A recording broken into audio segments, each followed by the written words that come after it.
Welcome to Fountain of Wisdom. Again today I would like to share with you all, lazy hands make a man poor, but diligent hands bring wealth.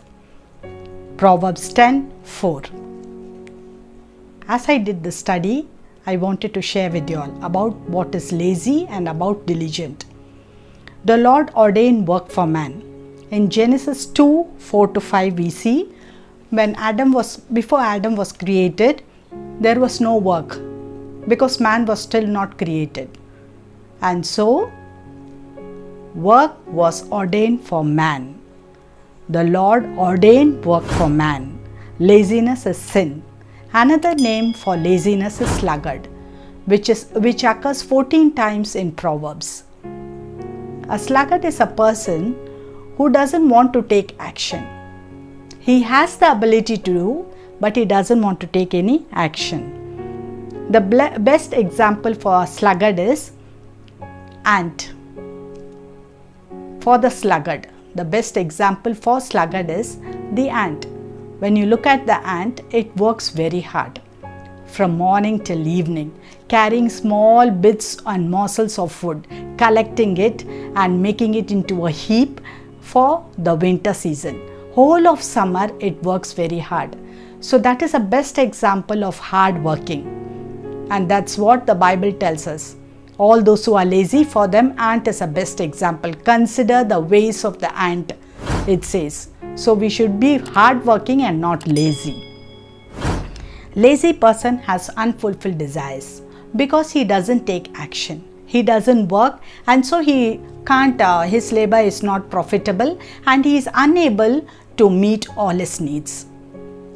So if we are lazy, we will have unfulfilled desires. Our needs will not be met. Because of our labor, there is no labor, and the labor only is blessed. And so if there is no labor, no blessings will come. And so lazy man will have unfulfilled desires, no benefits of labor. He will have no benefits of labor. Laziness leads to lack. Sluggards love sleep. Laziness is exertion, despite the ability to do so. Laziness is a relaxed and easy lifestyle.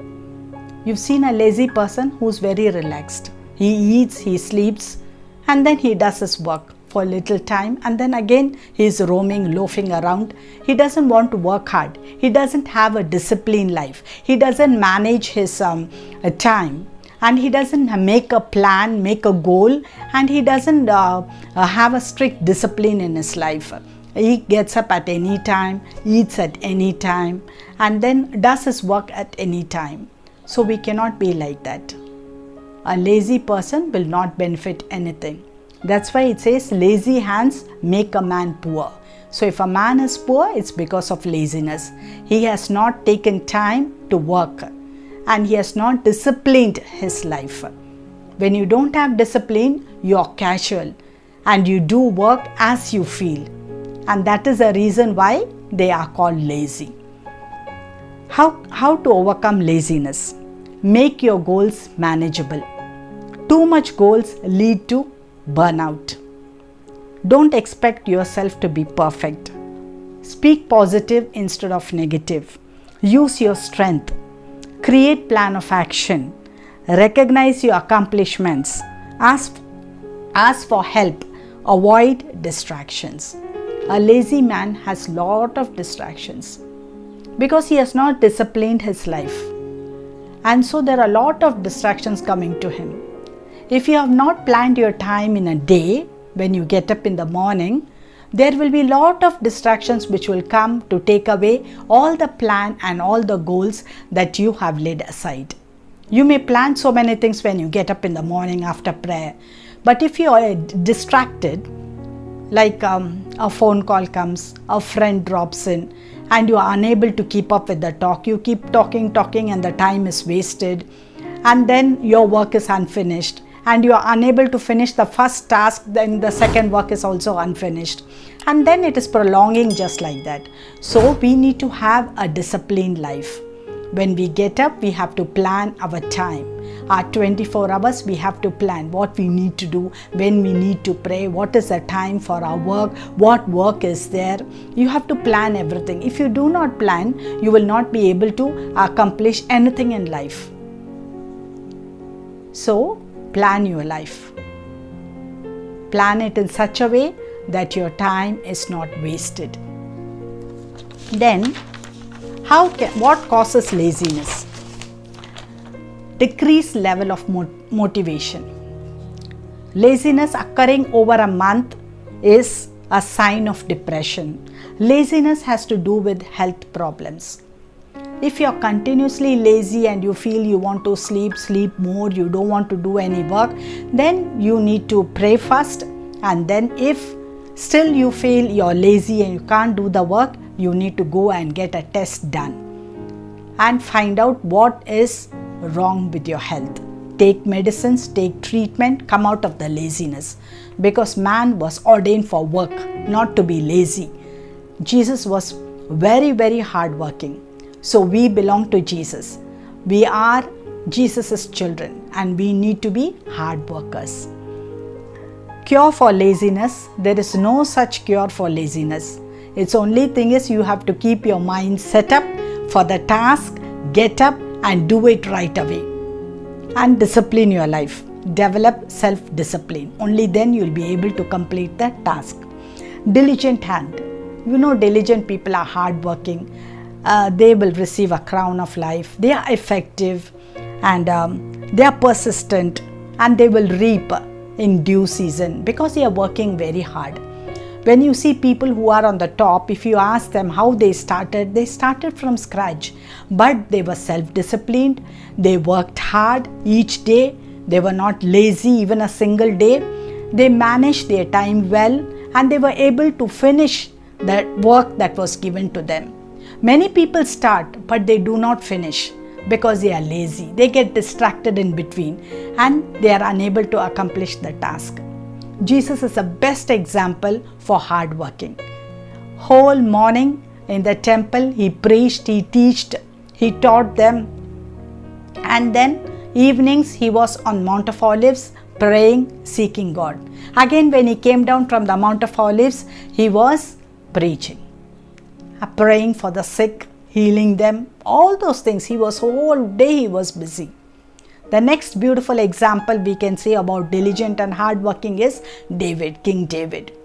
In his daily task, when he used to take the sheep out for grazing, he was very diligent. He took minute care of the sheep. He saw that no wild animal will come and tear it or kill it. So he was vigilant. He was alert and he was doing his task well from morning till evening, till he became a king. And that is how we got so many Psalms, 73 Psalms, King David who has written it. And he tells us about the strength of the Lord, about the love of the Lord, and how the Lord protects him, safeguards him. So many things, beautiful things about the Lord he has described in the Psalms. It's because he was diligent and he prayed and he was alert and he did his daily task. He was not lazy. He just didn't sleep under a tree and left the sheep to graze on by itself. No, he was vigilant and alert. He saw that no sheep will be lost. He took proper care of them.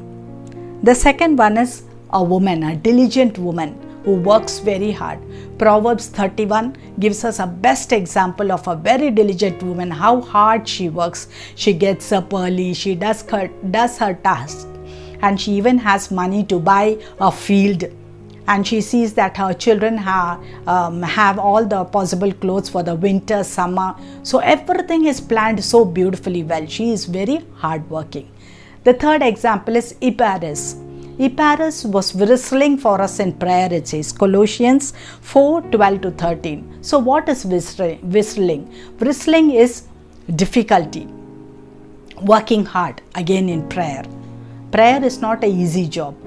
When you have to pray for a long time, you're bristling with all the promises, telling the Lord, demanding, and it's very difficult that you have to spend time with this word and the promises and meditating on it, and you have to ask the Lord, continuously asking help. So that is difficulty, struggle.